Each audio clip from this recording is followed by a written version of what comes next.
Chapter number 1. Welcome to the general introduction of Feng Shui architecture online courses. In this session, we will talk overall about Feng Shui in a general level, just to give an idea of how large is the knowledge that stands behind this ancient Chinese awareness.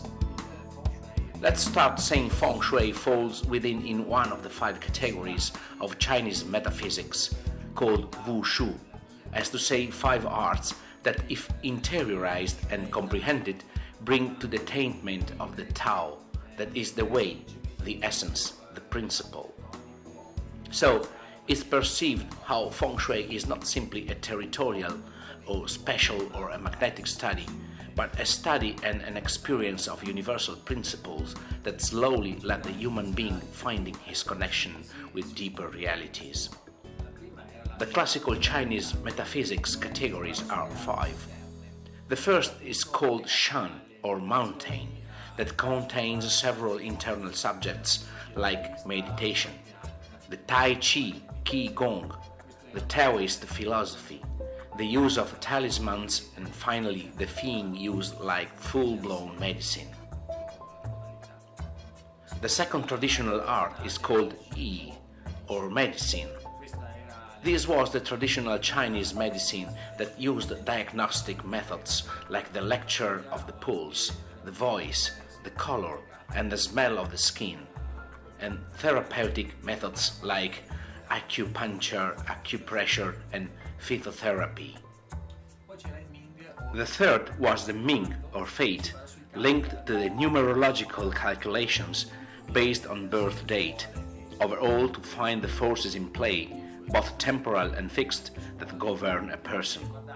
Specifically, we find several methods, for example the Ba-Zi and the Zi-Wei-Du-Shu. The fourth art was the Xiang of shapes, based on observation and analysis of natural shapes. Through this art, it could be possible to discover hidden forces that submit to the shapes in order to better know ourselves and the environment we live in. In these wall studies, there's the Feng Shui, the reading of the face, of the hand, and of human body. It's interesting to notice how Feng Shui falls within this group of arts. Indeed, landscape was seen and analyzed like it was a living body. The last one, the Bu, or divination, was based on predictive methods, on the use of the I Ching, through the coin method or the sticks method, or on other methods like, for example, the divination of the plum flower. As we say, Feng Shui falls within one of these metaphysics arts that bring to the comprehension of Tao, indeed wise man, or of a certain age, was directed toward one of these ways to search for himself and the meaning of his life. So, the study of this large knowledge basin that is Feng Shui develops an inner experience and a deep search, bringing near the studios to the comprehension of life itself principles. In this first introduction, we can say, to embrace a more complete vision, that Feng Shui masters were great studios, researchers, astronomers, astrologers, and numerologists.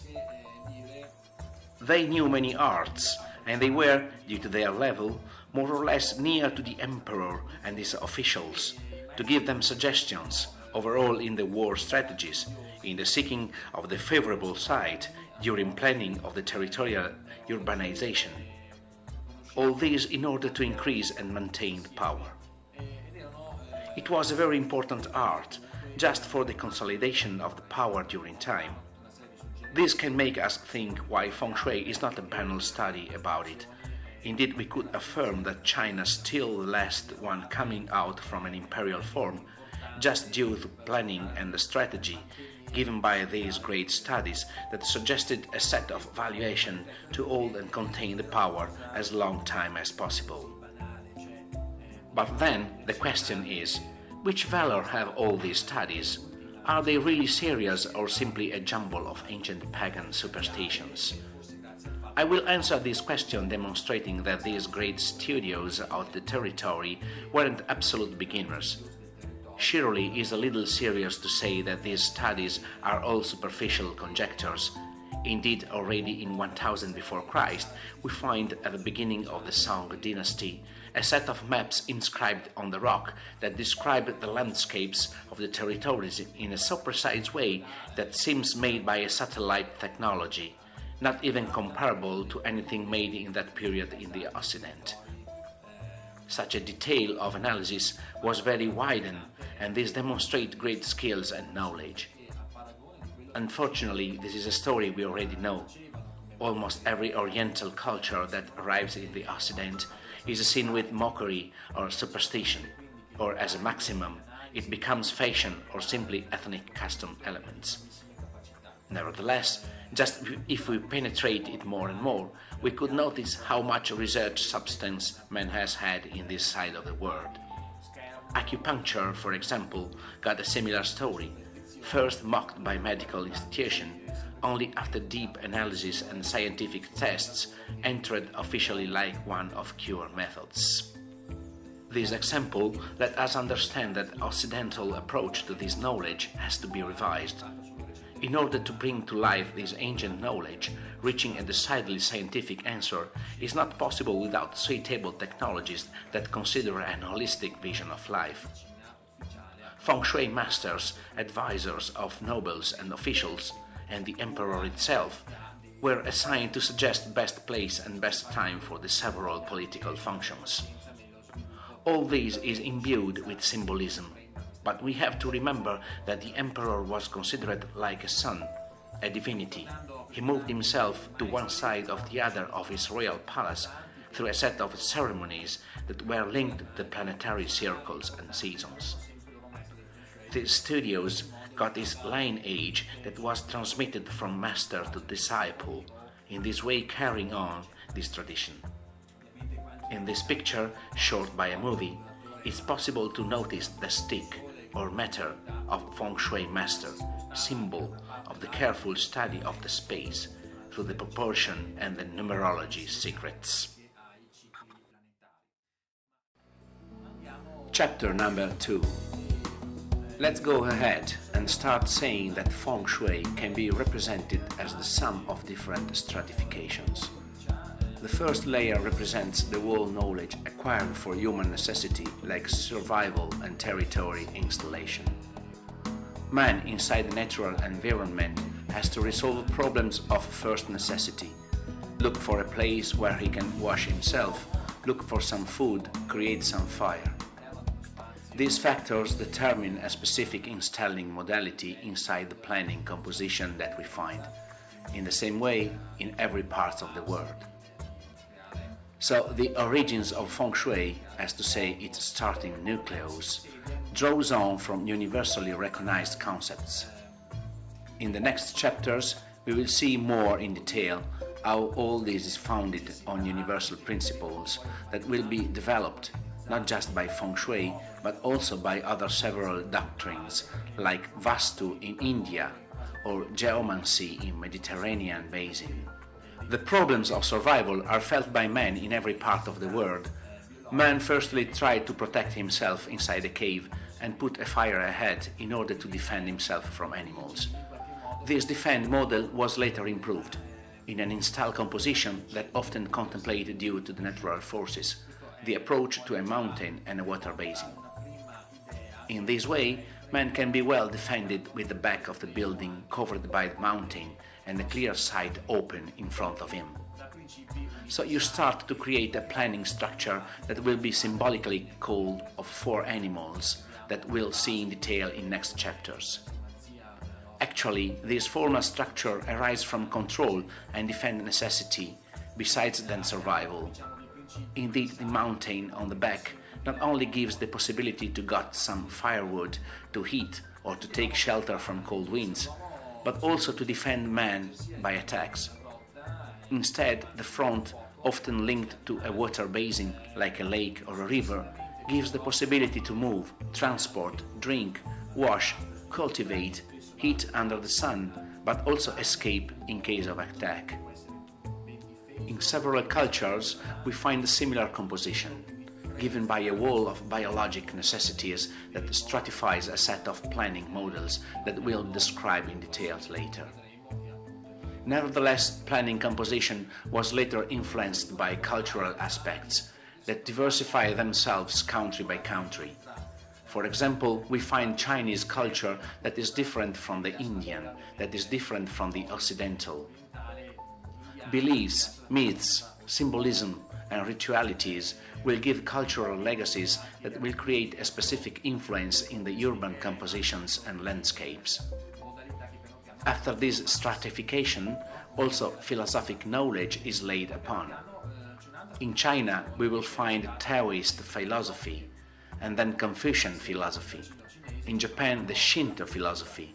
In Occident, Christian religion. This religion consequently determines a series of modifications belonging to the planning weave. To understand it, it's enough to watch Christian and Jewish cemeteries.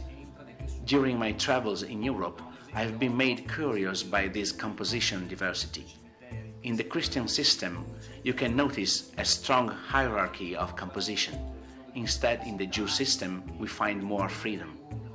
This is just due to the religious belief of membership, respect to a possible typology of the hereafter. Then, technical knowledge was added to this layer that modified further on composition and planning knowledge. For example, the Chinese were the first who invented the magnetic compass, fundamental for the compositional analysis, and also invented fireworks, whose powder was later used for the creation of shooting irons. Let's arrive then to the last layer, as to say, superstition.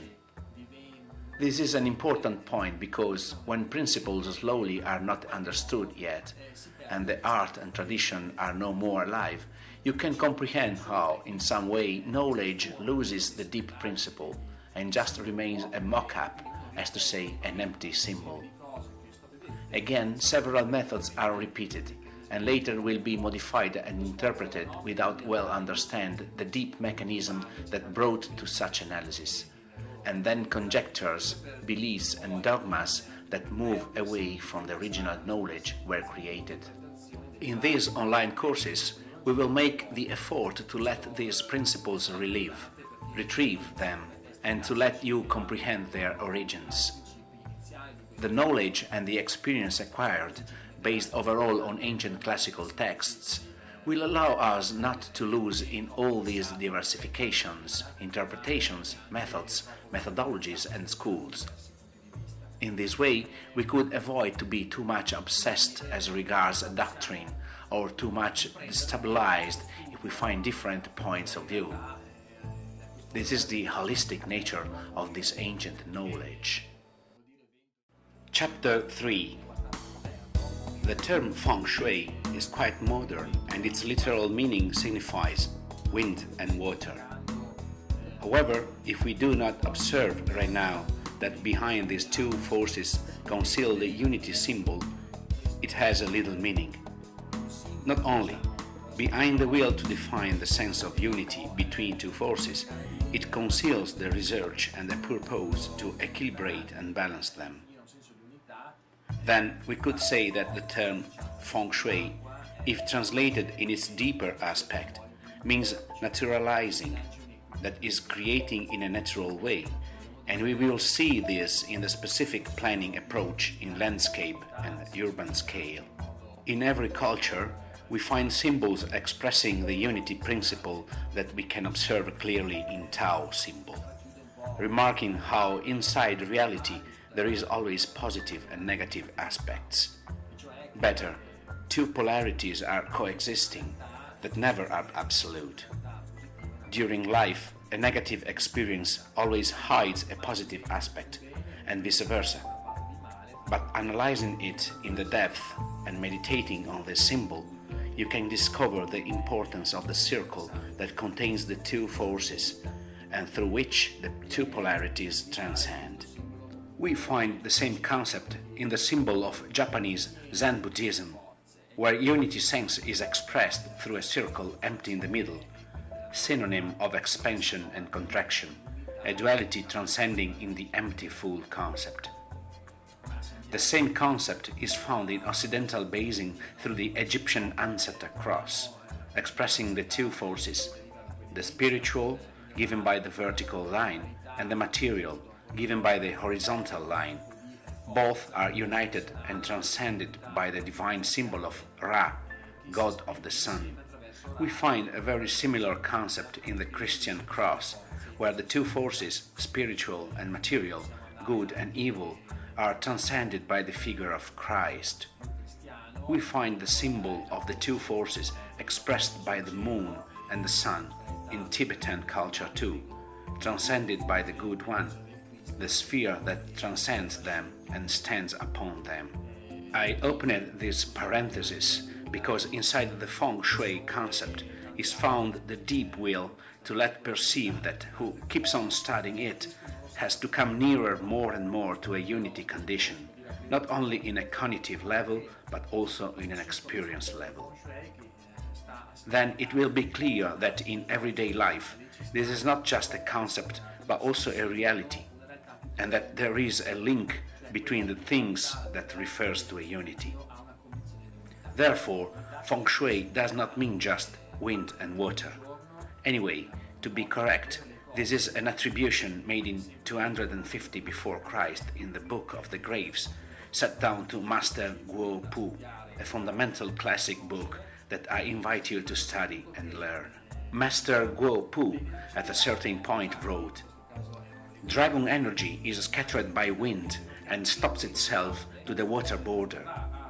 That is mountain energy, or dragon's chi, that expresses the result of telluric and magnetic forces of the mountains, slowly is scattered through different factors, among which the winds, and stops itself in front of a water basin, peaking and condensing itself."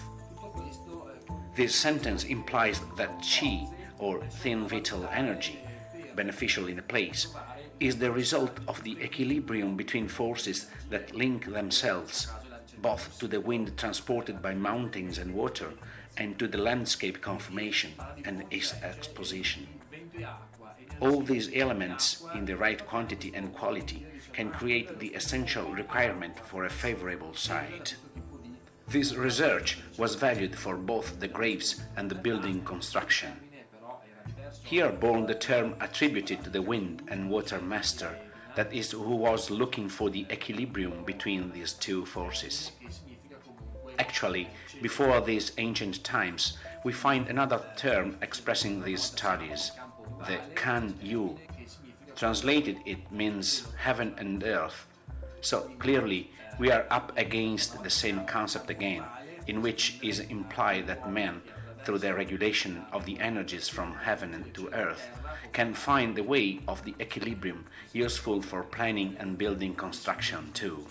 Remember that in this kind of lectures it is necessary always to go beyond the apparent symbol in order to feel and perceive the hidden message concealed in it. However, if we go further back in time, we can observe that the term Kan Yu leaves space to different other names of studies and researches. Therefore, what today is called with the name Feng Shui is a huge set of knowledge and studies made in several moments and places of China, summed during time until our days. In order to clarify this concept, it's like Feng Shui of today were compared to quantum physics, that is not born by an isolated study, but is the result of a set of deepening and branches that have as base the mathematical system in resonance with the universal principles. In this way, in Feng Shui too, there are several starts of planning and spatial codifications that have some systems linked to universal principles as a base, which were created overall by the necessity of survival, and then slowly are enlarged thanks to further systems and analysis, creating so a complex study corpus. We will start from the 5 elements, expression of energetic phases of trigrams and hexagrams, expression of a binary system, and so on. Slowly, in the course of time, This ancient knowledge and other approaches began to unite themselves and create a study corpus. However, each of them got its start, its evolution, and its maturation. So, let us arrive today to a large knowledge formed by several stratifications. For this, Kan Yu and Feng Shui are formed by stratification of different landscape and territorial analysis in order to research the best zone for a specific construction typology. They concern the right ventilation, magnetic orientation, solar exposition, humidity, and seasonal variations. We will see this research in detail during next chapters. It begins overall to consolidate and hold the power in a territory through the right construction. Also the research and the position of the emperor burial and the grave of nobles and important officials will become as important as the one mentioned before. We will study interesting knowledge that will guide us to the comprehension of the possible effects that a right burial has on the progeny. For the determination of the grave's position, it will be interesting to understand how meticulous and precise was this study. In order to research this, it will be necessary to observe the territory as a living being. We will talk then of the several typologies of water dragons, that are rivers, mountains, sky dragons, and winds, determine how they are linked in a synergic way in a place that is seen as a living body. Then we will look for the Shui point or dragon pearl, the place where energy goes to condensate. All this is very interesting because it will let us have a new planning approach of holistic nature, very useful to face the actual environment and the urban problems in all their complexity. Indeed, we will see modern urban planning boundaries. Often it is based in a rational and Cartesian approach, instead of observing urbanized reality in its global context, like a set of systems of synergic forces that can be read and valued in quantity and quality, in order to harmonize them for the planning field in charge. Chapter number 4. Feng Shui has a very ancient tradition. It is arrived recently in Occident because of a diaspora between Feng Shui masters. They escaped beyond the boundaries after the coming of the communist repression, secretly bringing the remains of ancient books and knowledge, most of them destroyed. Many of them, once arrived in freer countries of the Asiatic South, rewrote by memory what they remembered about this deep tradition. Hong Kong is one of the towns where most of the ancient classic knowledge arrived. Here you still find ancient original books written by hand or authentic reprints. However, this tragic event gave the possibility to Occident to begin knowing this ancient knowledge that created many motivating forces in the planning and architectonic sphere. Long ago, classic Feng Shui books were found with effort, and they were very cryptic due to imperial troubles. Indeed, they were destined to the insider, written by disciples that listened to masters. Today, thanks to the continuous translating work, overall in Hong Kong, much classic knowledge have been brought to light. However, this ancient study can be well used only if you are followed by a good master that hands down the tradition, not just the modalities or the rules, but how to apply them. In my opinion, Feng Shui is a wonderful study to take into consideration and to enlarge in architectonic sphere with all the modern knowledge about sustainability, in order to use it in all parts of the world like the answer to the challenge of the environment complexity. In this period, humankind is facing the responsibility to find a correct and equilibrated behavior with the exploitation of their resources. The lack of a global vision in which each of us is a unity in direct correlation with everything and the idea that there is abundance for everyone is the cause of pollution. The non-consciousness of these two principles determines a weave of fears and reciprocal control that is the biggest pollution existing. To be conscious of the interdependence in the relationship man-environment in the future will bring a holistic planning modality, both in construction and urban sphere. Particularly in this seat, we will try to put the first basis of a holistic and conscious architectonic approach.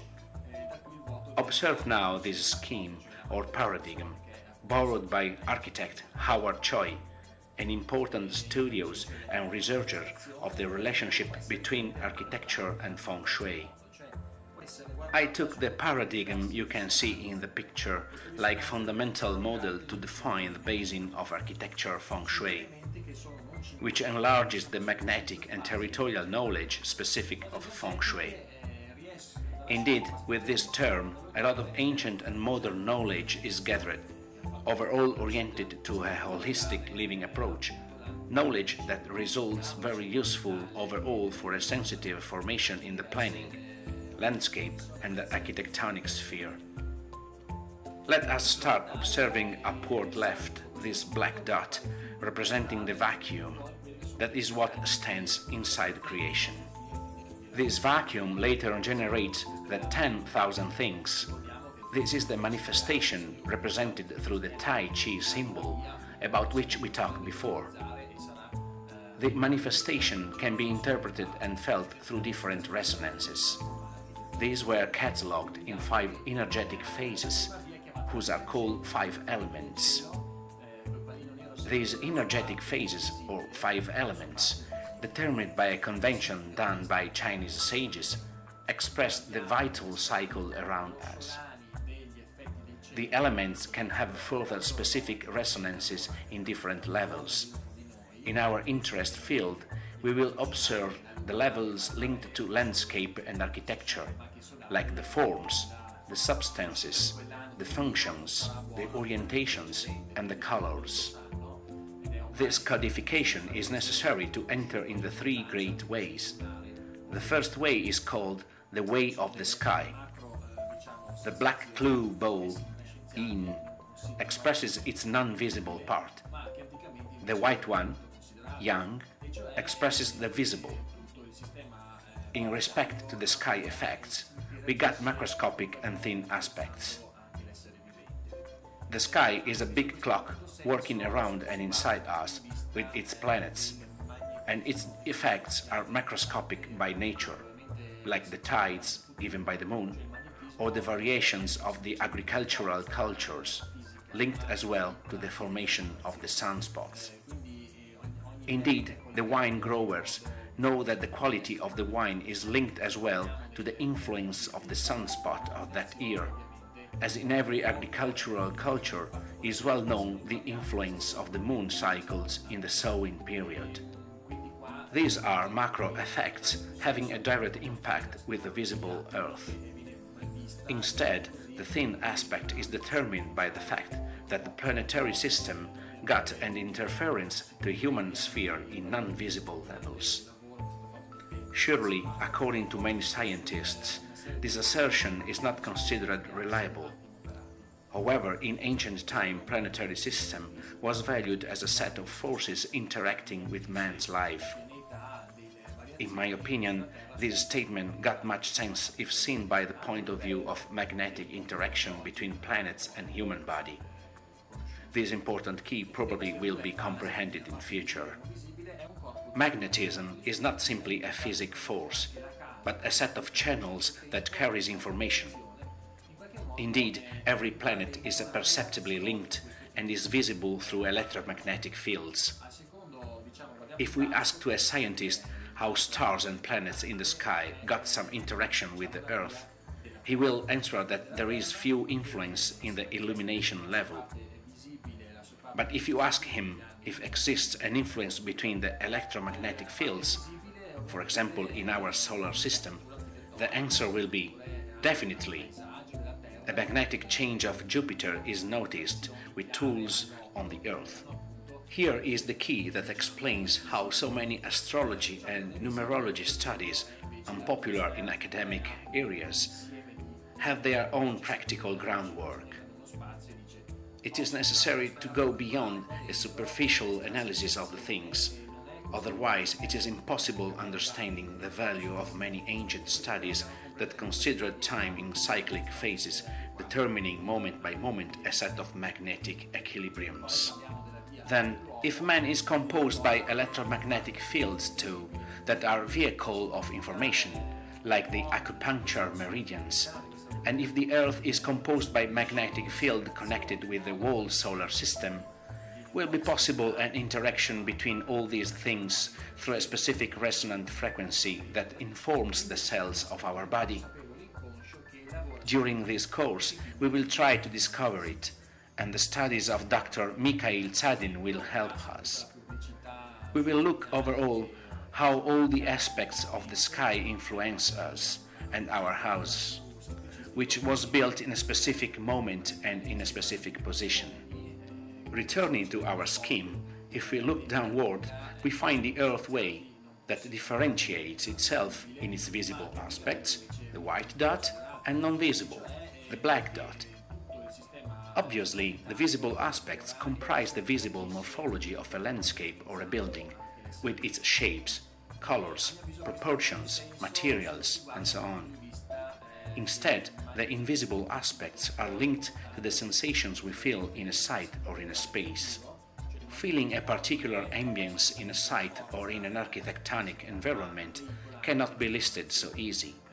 Insofar, the sensation is given by an interrelation between several non-visible cooperating causes. So, during these online courses, we will understand how, behind the invisible, there is a set of anecdotes and schemes well defined that creates a specific effect. Returning to our scheme, in the middle we see the man way in its visible and invisible aspects. Man stands between these two polarities, heaven and earth, interacted with the multiple forces that surround him, aware of him, the white dot, and not aware of him, the black dot. The landscape, the climate, the urban conformation, his own living and furnished space influences man in a direct way, stimulating him toward a set of choices and conscious regards, but also in an indirect way, that is influencing it through hidden signs concealed inside the space we live in. With this objective in mind, we will see together several studies which draws on from ancient and modern knowledge, like for example physiognomy, semiotic, proxemics, inner Feng Shui, the colors effects, the effects of the furnished typology, the psychological marketing studies, and so on. All these studies will be useful to dress with care the architectonic project inside the customer target you aim to. Once understood the synergies of heaven and earth, also the architect with the holistic approach, like a tailor, must use them to dress his own customer as if they were a dress. A planning of Feng Shui architecture must always consider these three levels that will be integrated as much as possible to reach the best equilibrium and harmony condition. If you succeed in such a challenge, the vacuum resonance that stands inside everything will recreate itself. Chapter 5. Therefore, Feng Shui architecture is a knowledge basin summarized in this paradigm of the three ways, also containing a diversification of different lineages and knowledge linked to the ancient and modern information. The way of the sky contains a set of specific numerology, astronomy, and astrology studies. Instead, the way of Earth contains ancient and modern studies of territorial morphology, besides the formal and distributive planning. Precisely, we can say this paradigm of Feng Shui architecture is a modern scheme, useful in order to assemble the several ancient and modern studies about environment and its interaction with man, overall with a planning and architectonic nature. Nevertheless, if we speak precisely about classic Feng Shui, It is necessary to say that anciently existed just two great schools, San Yuan school and San He school. Both of these schools of thought were formed by several knowledge and methods that can be linked to the three ways. For simplification, in modern Feng Shui studies and schemes, parts of this knowledge have been extrapolated, dividing them between those most linked to a celestial sphere and those linked to a more earthly sphere. From here, an improper terminology is born, modern enough in respect to the Feng Shui story, dividing these two study sectors in the so-called Compass School and Form School. The Compass School concerns sky knowledge and its magnetic aspects, that revealing them exactly with the magnetic needle of the compass. The Form School concerns the formal aspects of the landscape. In reality, these are not schools. Anciently did not exist the Compass and the Form School. I say it in order to clarify it to all Feng Shui studios. Therefore, existed two great schools only, San Yuan and San He. All the rest, we will see later, are just a set of interpretations and methods.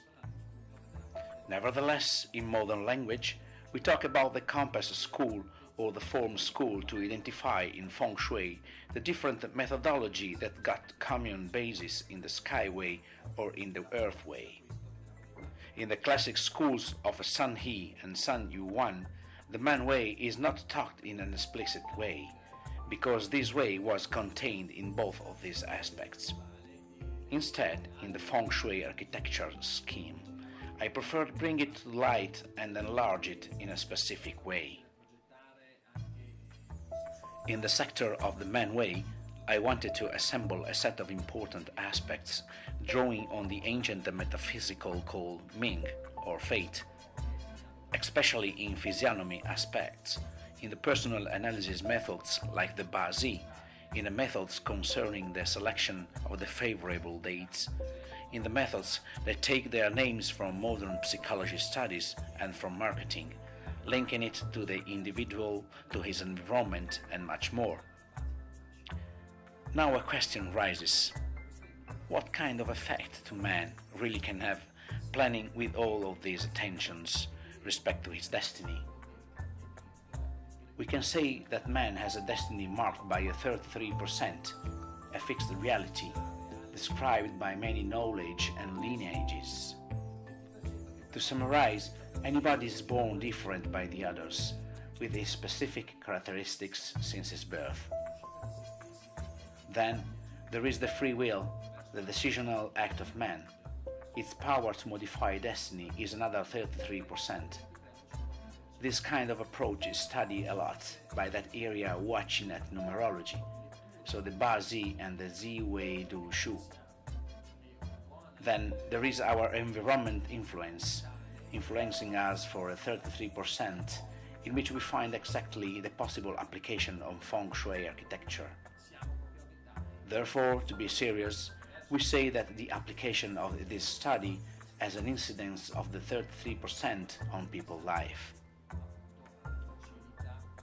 Nevertheless, while analyzing that 33% given by the right collocation and architectonic distribution, and adding the right action given by the knowledge of the when and how to act, we will have another 33%. From here, 33% plus 33% create a 60%. Therefore, in ancient language it is said that if the man is able to be in the right place, and if he is able to choose the right moment and the right way to act, he could change his destiny. This is very interesting because facilitates the understanding of how this planning approach actually can really do. Now let us describe better these three ways: the Skyway, the Earth Way, and the Man Way. Therefore, the Earth Way is based on the analysis of the territory. We will see slowly in this online course that this way also draws on territorial studies based on symbols describing the landscape in the animal forms. These animals are symbols that express the deep energy of the landscape structure and the morphologic structure, and are useful to determine what is the favorable zone for an installation. We will see how all these ancient territorial studies are applicable in modern towns too, in which we will analyze the building as artificial mountains and the streets as virtual rivers. Nevertheless, in urban environment, many of these ancient territorial studies decrease their analysis precision. This is because we are watching at a decrease of the forces in play. Talking in terms of intensity, distance, quality and quantity, this fact has to be better clarified later. Still in regard of the earthway, particularly in the school of the form of Feng Shui, we can observe this interesting analysis of the Hong Kong representation. Observe the green line expressing the descent of the earth dragons that are mountain chains starting from the north of the China, keep on descending linked by a unique crest that arrives until Hong Kong. If we well observe, there are some water dragons expressing the Gulf currents. In addition, these currents are going toward the Hong Kong Bay. Then, if we look the Hong Kong conformation, we can notice there is a sort of hug of the territorial conformation of the island. All this creates a bigger energetic flow in the city of Hong Kong. We could think that part of the population installed itself in this zone because there is a water basin and mountains behind, primary survival factors. However, what is not explained is the big international success of Hong Kong. However, it is understandable if we know all these ancient codes of the territory.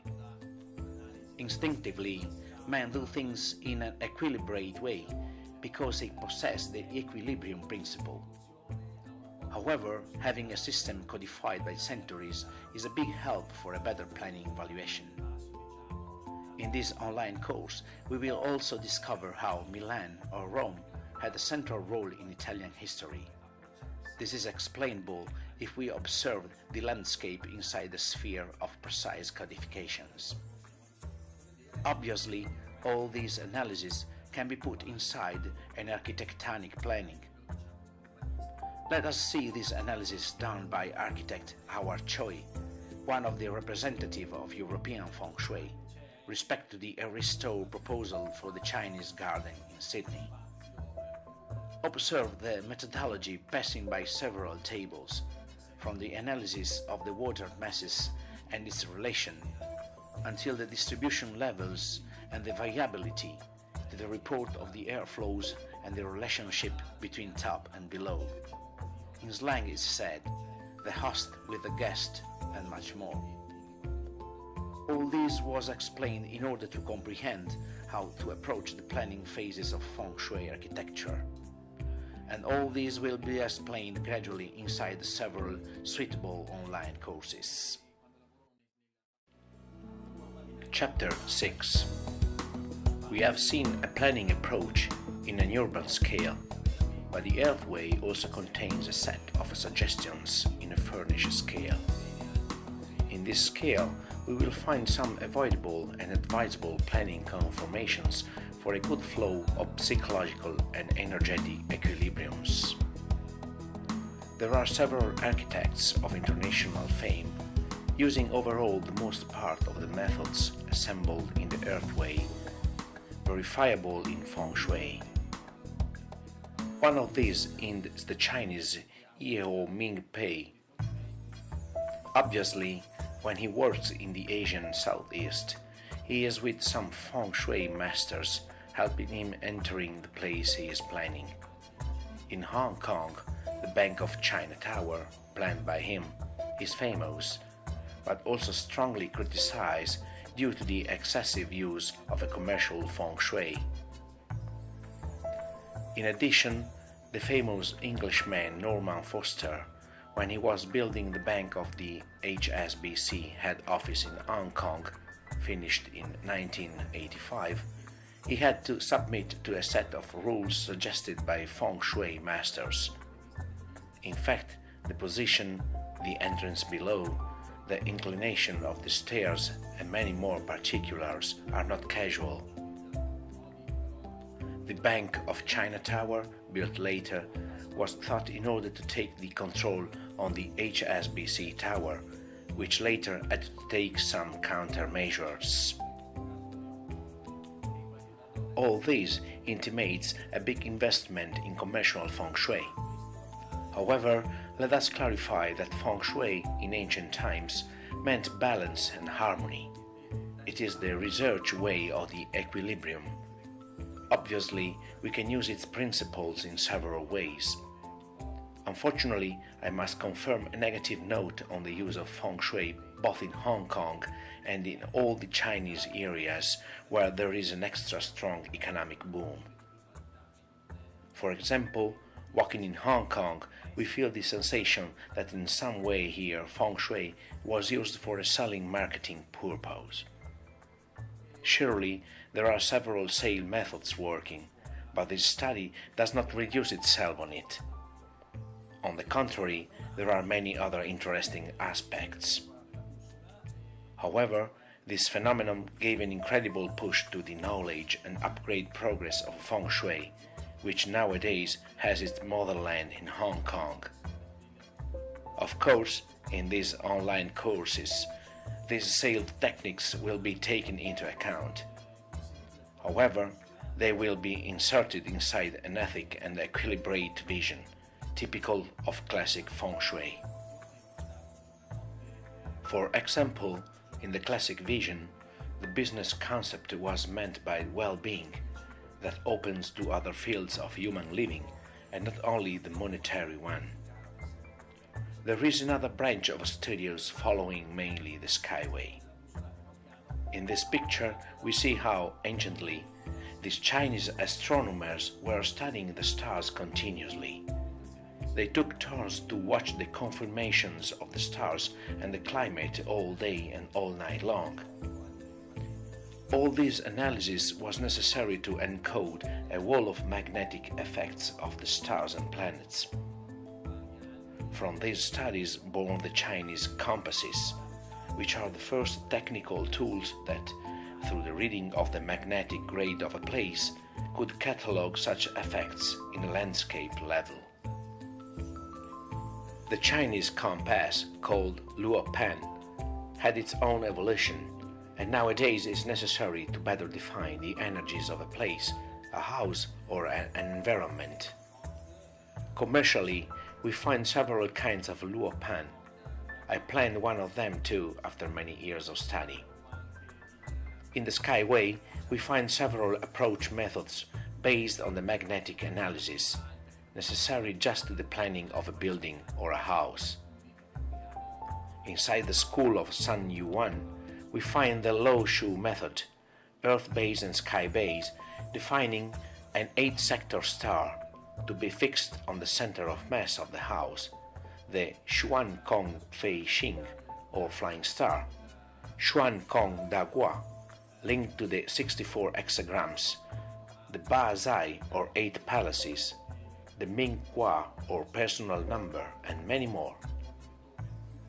Inside the San He school, we find several methods that will help us to comprehend how to plan near the waterways or the streets.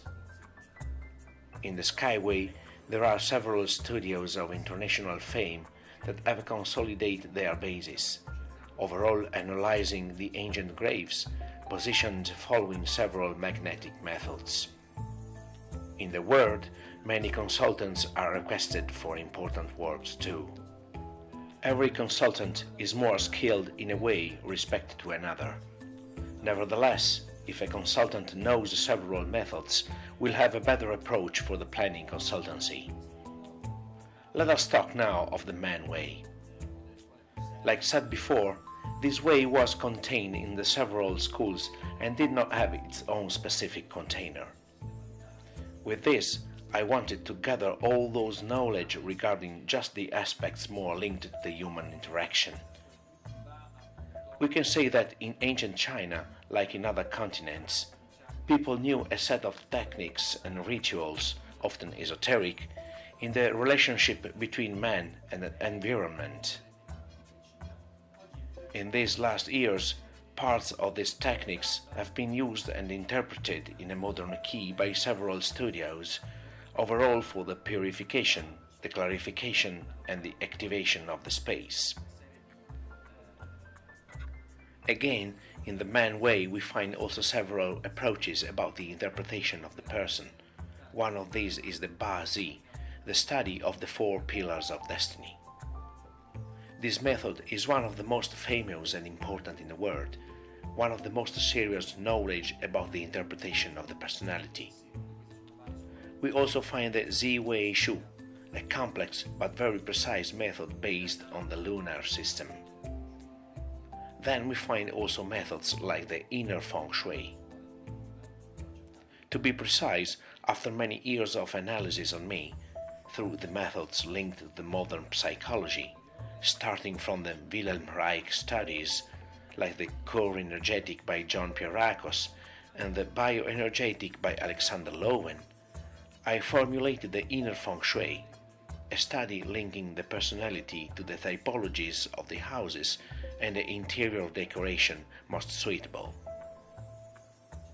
The energetic aspect of the individual has been studied a lot in Orient. Nevertheless, the Occident has the merit to weigh in many aspects of psychological nature linked to the personality.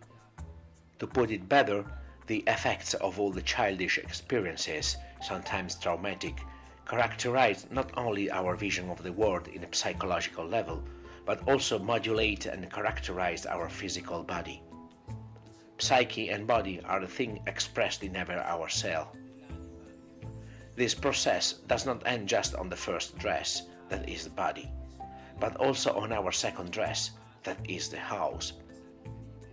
I tried to find the soul motions of the house, each personality based on a character personal structure formed by a set of childish experiences, concealing also the talent and ability of an individual, also determines a whole set of composing and furnishing specific modalities. Everybody will have the house and furnished typology in perfect resonance with a kind of the character structure. Through the inner Feng Shui, we would read the house and they comprehend the person who lives there, with his blocks, scars, and potentials. In this way, with a simple rearrangement of the space and the furnish, we would try to better use the resource of the person, in order to help him going out conscientiously from dysfunctional conditions and to reach a level of major harmony. This method is very interesting. I'm working to it in years, and I will do a proper section in the following online courses. Chapter 7. Speaking strictly in Feng Shui sphere, it is also necessary to comprehend that exist the classic schools with their specific methodologies, and schools, or better, specific methods, but not classics. One of these is the very famous method called Black Hats. This method, not officially recognized as classic by Chinese experts and masters, born about in the 70s by Thomas Lin Yun in the United States. The method is an interpretation and a use of the triagrams, respect to the several aspects of life, like career, family, health, and so on. Therefore, this method is modern. However, it does not mean that it could bring to some effects. Nevertheless, what is important to clarify is that one thing is a study proved and analyzed in 3,000 years, bringing for that the term of classic. Another is a modern interpretation yet to verify and to prove. The negative aspect of this, like as the other modern methods and styles, is that it has stimulated a whole set of objects and gadgets in a superstitious way. neither recognizable nor provable in classic systems. Indeed, there is a whole world of objects, overall oriental, featuring some particular effect. However, in my opinion, the only effect available by these objects is a symbolic or psychological. It is not possible to reduce traditional Feng Shui to the placement of an object. It is a method studying the territorial synergies, overall starting from the balance between mountains and water, from the very precise analysis of the territorial conformation, where did not exist an object as just a corrective. In this ancient study just existed the right collocation, the correct orientation and the more convenient moment to install a community.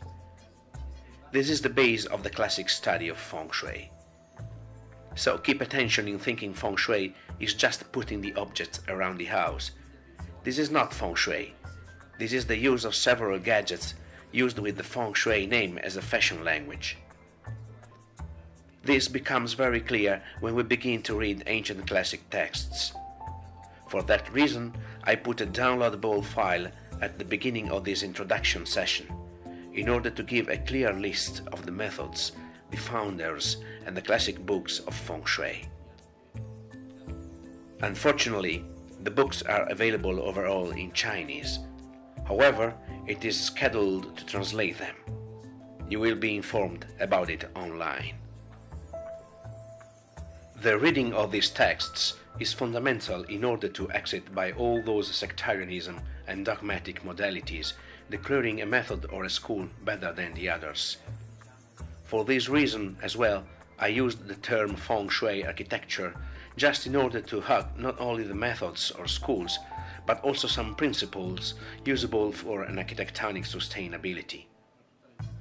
Through this series of online video courses, I wanted to create gradually a codified system about several modern and ancient holistic studies that use principles utilizable in their architectonic sphere.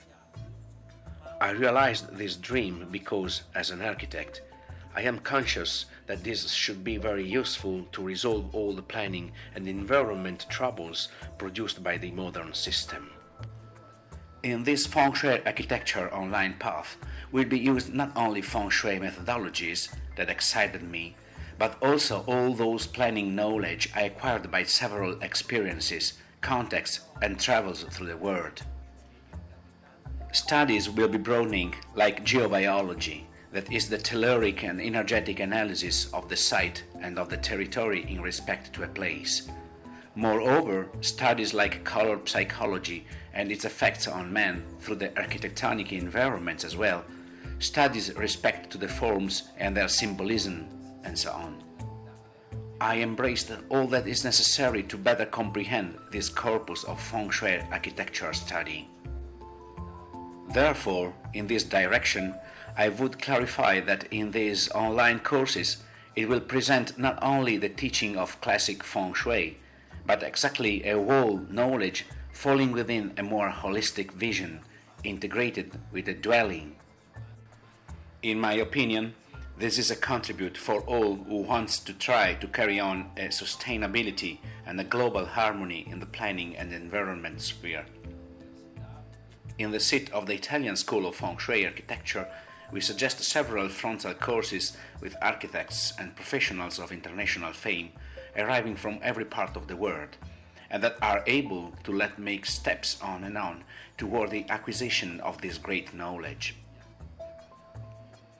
We also organize study travels in the entire world with masters of several composite subjects. As a professional team, we suggest consultancies and courses in the entire world. We also entered in the academic spheres and in the universities because we believe a lot in the institutionalizing aspect of this study. We want this knowledge will not be just for few people, but enter more and more in the urban and planning sectors.